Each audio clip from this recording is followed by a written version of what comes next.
परशुराम हम सबके कण कण में विराजमान। तो राम के भी गुरु वही और परशुराम के भी गुरु वही। वो नहीं होते तो राम राम नहीं कहलाते और कृष्ण कृष्ण नहीं। लेकिन भगवान परशुराम के दो गुरु थे शस्त्र विद्या में। भगवान परशुराम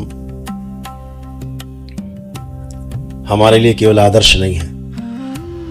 भगवान परशुराम केवल एक विचार नहीं है। परशुराम हम सबके कण कण में विराजमान है। इस सृष्टि के कण कण में विराजमान है। वो भगवान परशुराम है। वो भगवानों के भी भगवान हैं। क्यों भगवानों के भगवान हैं? वो नहीं होते तो राम राम नहीं कहलाते और कृष्ण कृष्ण नहीं कहलाते। दोनों भगवान नहीं कहलाते। भगवान श्री कृष्ण को जो सुदर्शन चक्र प्रदान किया, वो प्रदान करने वाले भगवानों के भगवान भगवान परशुराम ही थे। और तभी वो भगवान श्री कृष्ण बन पाए, नहीं तो बीच में कोई मामला गंभीर हो जाता है। भगवान राम इसलिए भगवान राम बन पाए क्योंकि सीता स्वयंवर में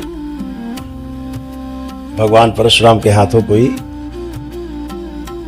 कार्यक्रम नहीं हो पाया। नहीं तो भगवान राम नहीं बन पाते।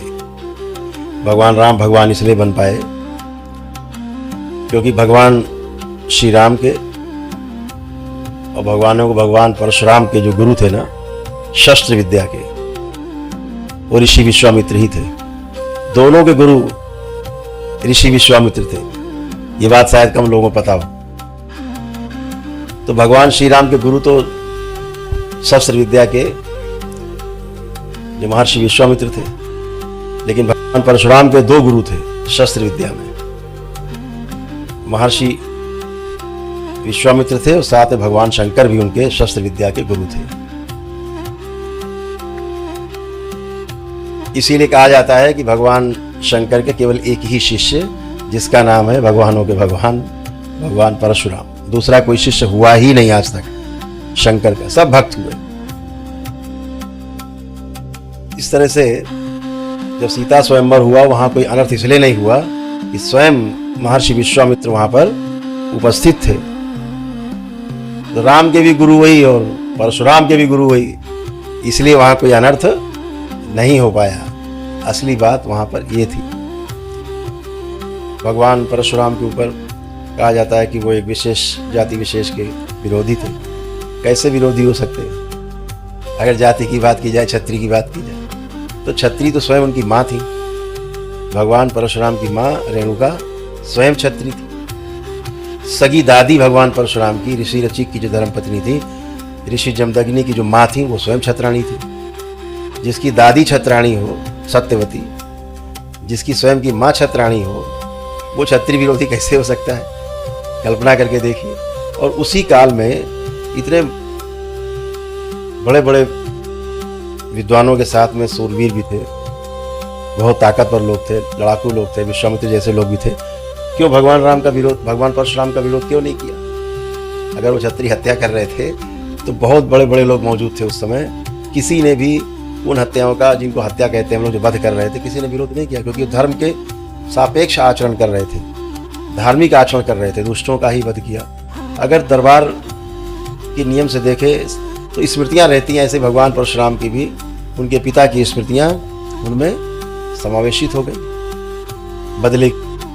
और 21 घाव लगे थे उनके पिता के शरीर पर, तो 21 बार वो चुन चुन के मारे गए। तो अपने पितरों की स्मृतियों के वशीभूत होकर के भगवान परशुराम ने वो सारे वध किए।